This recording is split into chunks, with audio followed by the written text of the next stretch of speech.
Yo, what's going on, guys? We're back with another recap. This is third time's the charm. I had to record this 3 times because the first time my mic was muted while I was at home where I normally record it. Then I tried to record this on my break at work, and then my OBS messed up on my laptop and it didn't work. So now I have to record this for a third time. I just got off. So we're just going to do this real quick. Let's just get straight into it. So going into the morning, we are, number one, we don't have a solid bias just because we are in between these 2 hourly gaps. So we have this bearish 1 hour above us, bullish 1 hour below us. So we just want to wait till the market picks a direction for us to have our bias. We also had this new week opening gap above that we filled about like halfway, but we still had, I wanted to see us fill this completely. We had London lows below, but that doesn't really matter. Going into what happened at the open. Here, we'll fast forward. This pink line is the open. So we instantly open up. We start pumping up without an entry. Nothing crazy. We chop around for a little bit here. And the first thing, this is our first sign of like slightly having a setup. We have a 5-minute unfilled here. We put in this 5-minute unfilled. So we start thinking, okay, cool. So we're either looking for a retracement down to this 5-minute to then look for us to fill the rest of this new week opening gap up here, or we're going to look for us to build some structure and sweep out the highs and fill this new week opening gap to see this 5-minute gap get tapped into below us, right? What actually happens? We actually build some more price here. We put in a 15-minute gap right here. 15-minute. Right, so we put in the 15-minute gap right here. We have this 5 and this 15-minute unfilled below us now. Structure starting to look nice. We actually dip into this 15-minute gap and start to shoot out of it, but we don't get an entry here. So once we tap into this 15-minute gap, this 5-minute is no longer needed or valid. On the 30-second, you see we're on the 1 minute, there's no gap. On the 30-second, if it loads, there wasn't really a good entry here. We did have this small little like baby dick gap, but you know, we closed it still inside of it, and then by the time we close above it, we've already closed above all of these internal highs right here. So it's just not worth taking a trade. So we just wait. Perfect. Go on the 1 minute. We continue to push up towards this new week opening gap. We put in a 5-minute below us here. So this 5-minute, in my eyes, is sponsored by this 15-minute to fill the rest of this new week opening gap.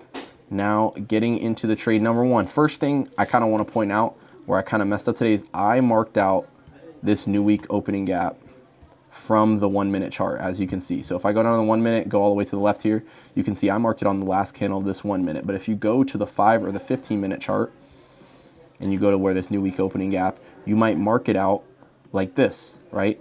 And the 15-minute looks very similar to this. It might be at this low instead, but really the same concept matters. And all I'm trying to say with this is that if I had marked the new week opening gap with the 5 or the 15-minute, it would have already been filled by this next candle.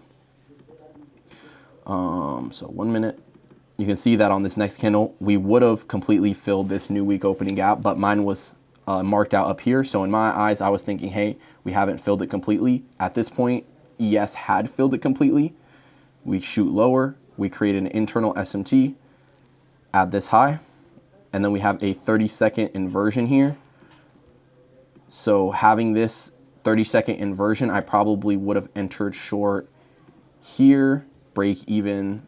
In hindsight, if I'm being honest, I would have went break even at this low here, but a better break even point, especially since on this trade you would have been targeting this 5-minute down here, stop loss probably at this wick right here, or if you wanted to be safe with it, this would have got you 2.18, but if you wanted to be safe, you could have put it up here.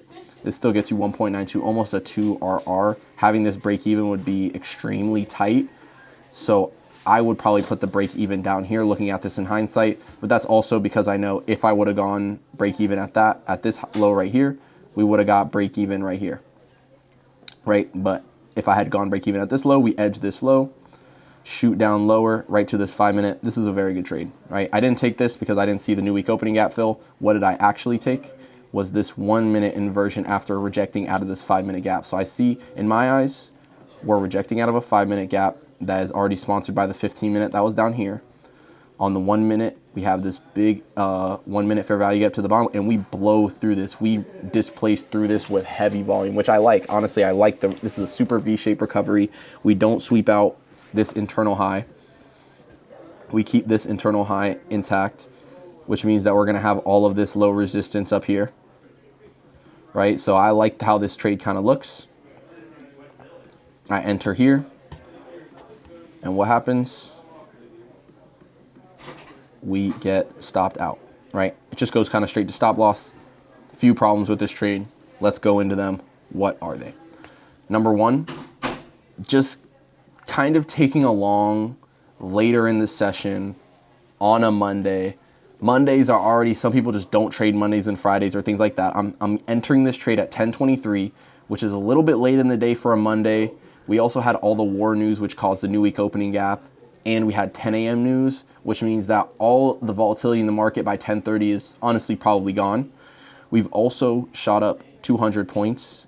Let me see. So from the open, we're up, 230, so almost 250 points at this point. And to look for a long to higher after already pumping up 200 points, and now that we're starting to kind of get in this accumulation stage, it's just kind of, I'd say probably a little bit lower probability, to be honest.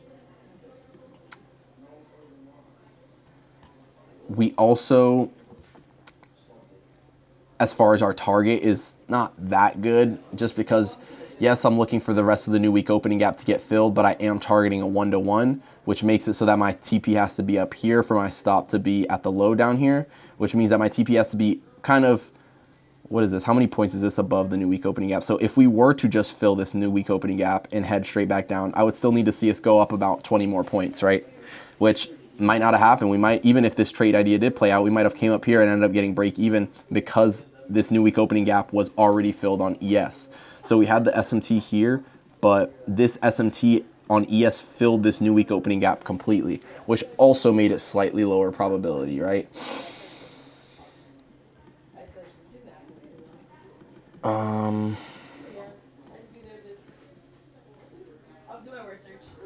As far as everything else, I don't know if there's anything else to really go over. I actually don't hate this trade, although I did say there's a few things wrong with it as far as, like, I feel like I could have just faded this. This is just not, it's not that good, to be honest.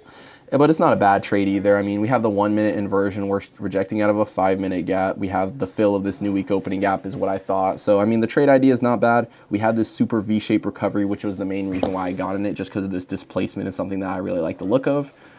I'm going to go into my journal just so I can show you guys really quick. On Notion, you can see that one thing I really want to be super consistent on this month is journaling. Whether I overtrade, whether I take a bad trade, whether I take a good trade, whether I over leverage, whatever, I want to be making sure I'm journaling it no matter what, just so that I can make sure that above all else, I'm at least learning something or writing it down somewhere. Another issue with this trade is I meant to risk half the drawdown on this 50K so I could, whisk $1,000 just to not waste too much time on the eval, but accidentally sized in with 2 minis, which this is an avoidable thing. Like, this is never gonna happen again. This is not something that happens often. It was just an accident by me, literally a pure accident. So instead of losing 1,000, which is half the drawdown, I lost 2,000, which blew the account, which makes me feel like a dumbass, but whatever, right? As far as the journal, NQ, it was a B. I rated this a B. I'm actually gonna change this to a C because this could be, this could be a lot better. I just feel like this could be better. And then I just kind of put the same things I already said in this video. Not the worst trade, but it's not the best. Rejected out of this 5 minute gap. We had already moved 250 points to completely fill the new week opening gap. And it was just kind of bad because the way ES already filled it and the way I had to put the 1-to-1 above, and I sized in with 2 minis by accident. As far as my psych, it was pretty good. I just hesitated on exiting the trade. So right here, you can see that if we zoom in, what I should have done is right at my break-even point, as soon as because on the first candle, I realized I was sized in with too many minis. I was sized in with 2 instead of 1.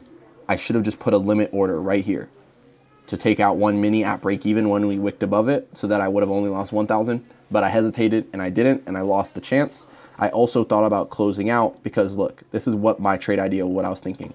Because if we had closed this 1 minute, not so high, if we closed it like right above the gap, right here, I would have had my break-even point most likely at this high right here, right?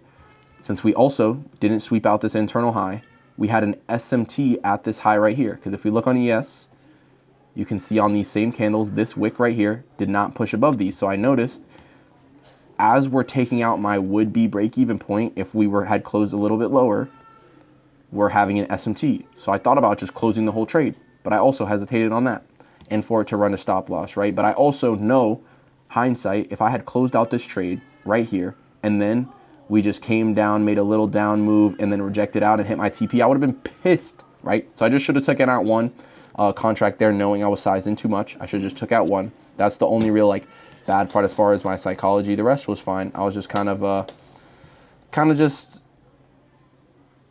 like, this trade's not the best, but it's not the worst either. You know, I just really just want to write it down. I want to focus on being present. Hey, I'm on the charts. I'm trading the best of my ability. I'm going to journal it, whatever, and be done. That's the only things I want to make sure I'm doing is journaling every single day, right? But besides that, I appreciate you guys. Like the video if you like it, dislike if you didn't like it. I'll see y'all tomorrow. Bye-bye.